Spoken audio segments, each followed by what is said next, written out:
Bapak, Ibu, saudara-saudariku yang terkasih, para umat, saudara-saudariku, adik-adikku yang ada di rumah, yang sekarang tetap menonton live streaming dari rumah. Selamat pagi, salam sehat semua, karena kita masih diberi kesehatan sehingga boleh bertemu dan juga boleh beribadah Ekaristi pada pagi hari ini. Hari ini hari raya Maria diangkat ke surga, dan ini iman kita Katolik. Tidak ada gereja lain yang merayakan hari raya Maria diangkat ke surga dengan jiwa raganya, hanya dalam gereja Katolik. Mungkin Bapak Ibu sering ditanya, kenapa orang Katolik begitu menghormati, begitu menghargai Bunda Maria, bahkan kadang-kadang kebablasan lebih daripada Yesus. Pada dasarnya itu juga salah pandangan orang luar, karena tidak mengerti tentang bagaimana orang Katolik menghormati Bunda Maria. Kenapa Bunda Maria ini? Jangan-jangan orang Katolik ini bikin-bikin saja ini, buat-buat saja ini. Bunda Maria ini kok kayaknya istimewa banget. Apa dasarnya? Kan orang tuh selalu mengatakan, apa argumennya? Apa dasarnya kok orang Katolik itu menghormati Bunda Maria lebih daripada yang lain? Argumennya sederhana Bapak Ibu kalau ditanya tentang itu. Semuanya ada dalam kitab suci, bukan dikarang-karang oleh pendahulu kita, bukan dikarang-karang oleh paus, oleh uskup, oleh pastor. Semuanya ada dalam kitab suci. Dari pertama Maria menerima kabar dari malaikat Gabriel, ya kan? Kemudian jelas nubuat Wahyu hari ini mengatakan Bunda Maria akan melahirkan seorang anak, dan anak itu diburu. Jangan lupa, Yesus termasuk anak yang diburu ketika Herodes mengatakan semua anak sulung harus dibunuh. Dan larinya kemana? Ke Mesir. Maka dikatakan dalam kitab suci, dari Mesir ku panggil anakku. Lalu kemudian Maria mengunjungi Elisabet hari ini. Elisabet itu siapanya? Saudara ipar atau saudara kandung? Saudara kandung. Berapa lama tadi Bunda Maria mengunjungi Elisabet? Oh iya kah? 3 bulan. Untuk apa kira-kira? Hah? Untuk apa Elisabet? Maria mengunjungi Elisabet? Untuk mendekat kelahiran Yohanes. Untuk memberi kekuatan kepada Elisabet, karena Elisabet sudah cukup senior, ya, sudah tua, mengandung. Belum namanya waktu itu Yohanes, ya kan? Belum dikasih nama. Tapi lihat, Maria sangat istimewa. Ya, sudah menerima kabar dari malaikat Gabriel dan sangat istimewa. Ia mengunjungi Elisabet, dan bayi dalam kandungan Elisabet pun melonjak kegirangan.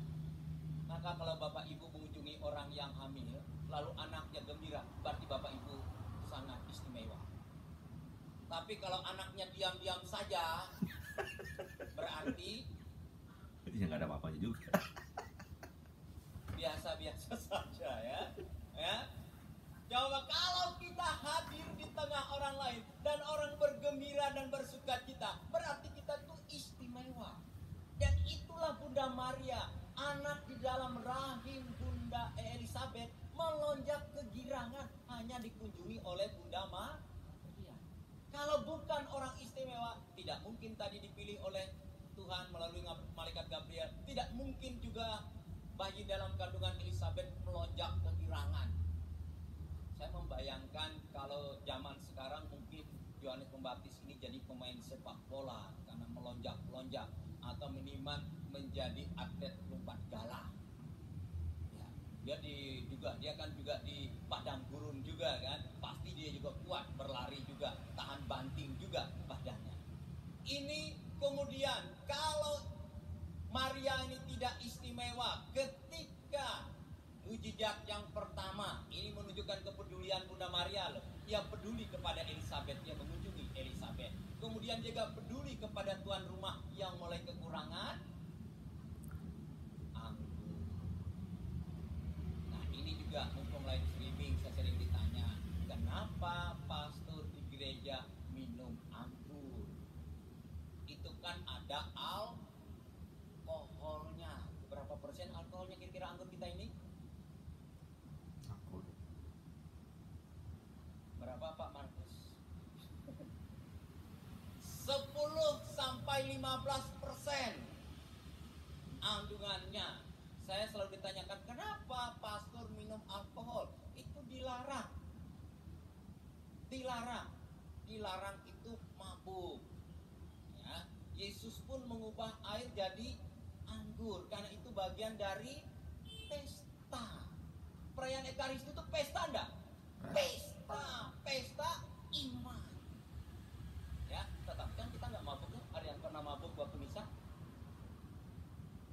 Nah, nggak ada ya kan? Nah, inilah kita supaya kita ini argumen kita juga berdasarkan kitab suci. Bahkan Maria sangat istimewa. Maria selalu menemani Yesus di jalan salib sampai dia menangis ketika melihat Yesus harus menderita, dicambuk dan disiksa di jalan menuju Golgota.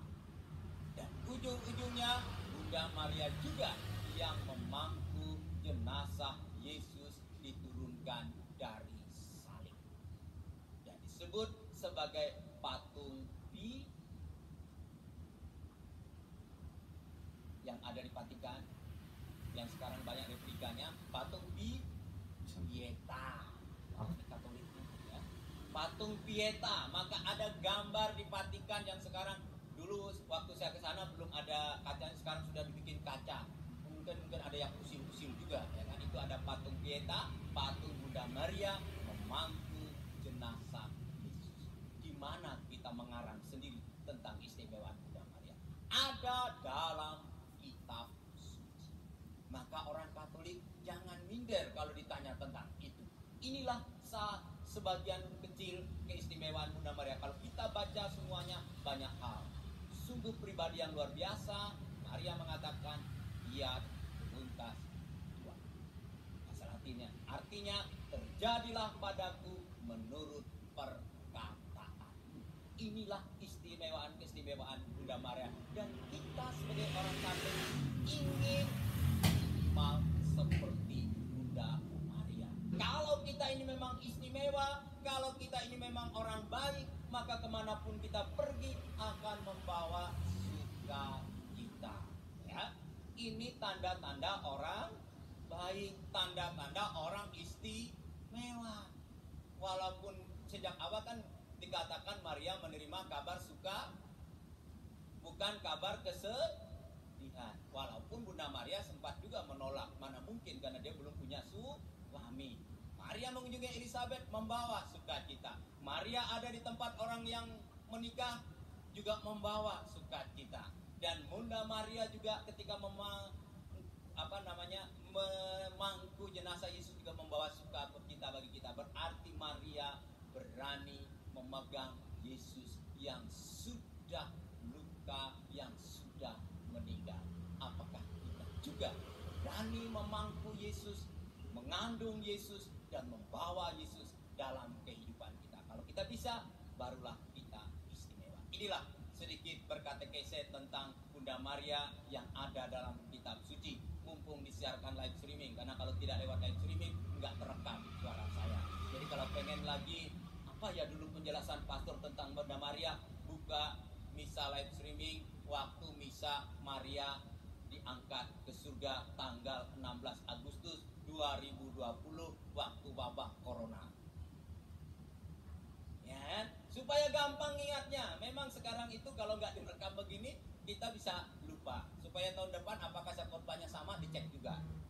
Ya, gitu lah. Jadi sekali lagi mari kita semua belajar dari Bunda Maria yang istimewa, artinya orang yang membawa kebaikan di tengah dunia ini. Kita semua pasti ingin istimewa seperti Bunda Maria sehingga kita mampu membawa sukacita. Rahmat Allah memberkati kita semua.